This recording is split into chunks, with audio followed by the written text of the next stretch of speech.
Disclaimer. This video was part of a class project. The information covered was collected with the sole purpose to expand our understanding of the effects of different exercises in the body. The information that will be discussed next is not a professional opinion, nor the techniques shown should be taken seriously. Snatch grip deadlift. The muscle groups involved. The muscle groups involved in the snatch grip are the latissimus dorsi and trapezius muscles, the glutes, hamstrings, erector spina, which is the lower back, as well as the forearms. The joints involved are the ankles, hips, and knees. And you'll be able to see that in the video coming up. Snatch grip performance. Step 1. With your feet about hip width apart, step up to a barbell on the ground. Place the feet slightly outwards. Step 2. Assume a snatch grip with using a double overhand grip placement. Hook grip is also optional. Step 3. Set the arms back and the hips into the loaded position, making sure that the shoulders are on top of the barbell, not too far over and not too far back. Step 4.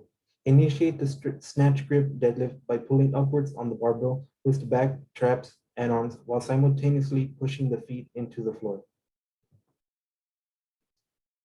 Here on the left, you can see where your foot placement needs to be, which is about hip width apart, and it's going to be right underneath the barbell. To the right, you can see the snatch grip with anywhere from being too stretched out. You don't want to be too stretched out, and you don't want to be too far in. You want to find the happy medium. Continuing with the performance. Step 5. As you stand upwards, you must work to keep the chest pulled high and the weight close to the body.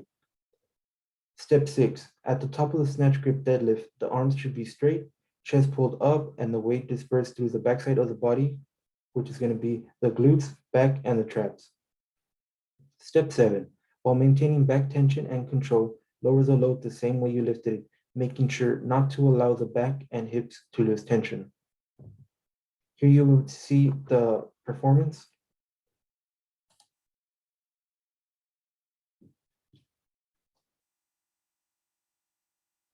You can see that I did the motion in one complete motion, and I never lost tension of the weight, and I kept it close to me. Here on the right, the side profile, you can see that I'm leaning too far forward and my back is not perfectly straight.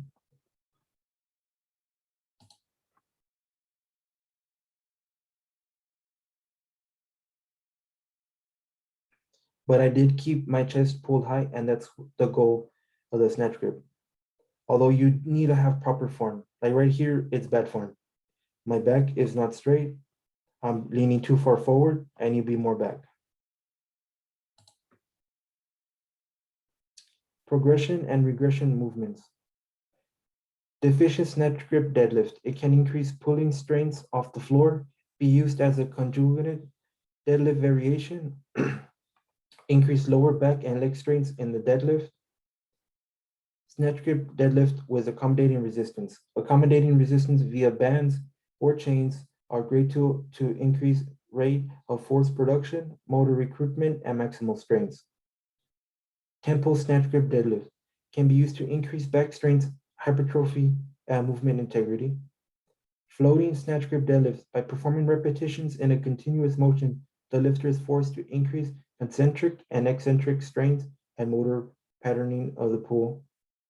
Another way to regress is taking off the weights and just practicing the form. You want to make sure you have proper form. You're not leaning too far forward. You're keeping the bar close to you.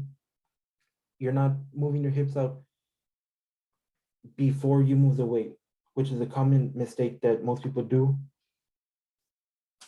And progression, you could add more weights to it, use the variation. You could use the hook grip, as well as adding chains to increase the resistance. Common mistakes. The most common mistakes with deadlift are incorrect grip width and the hips rising too quickly. In the incorrect grip width, an incorrect grip width can be detrimental when trying to execute clean and snatch grip deadlifts. Typically, an incorrect grip width will result in the pinky and fourth digit knuckles losing contact with the bar. This issue can be present during the first portion of the lift or at lockout. Lockout is at the end. Hips rising too quickly. Hips rising too quickly can also be another mistake made with snatch grip deadlift. If the hips are rising too quickly, then two things can occur. The lumbar will be taking more load and the force than it needs to, and you're losing technical efficiency for executing clean reps. To fix this, the incorrect grip quiz, you could just go ahead and find the happy medium. You don't want to be too far out and you don't want to be too far in. Just find the medium that you need to be in. Every person is going to be different depending on your arm length. When it comes to the hips rising too quickly, you could also practice without any weights. That way you could get some good form and you get a good understanding of how it's supposed to be done and felt without the weight being applied. Then later you could go ahead and apply the weight and see if the issue is fixed or you still need more practice with the form. Next is citations. I hope you enjoyed this video. Thank you very much.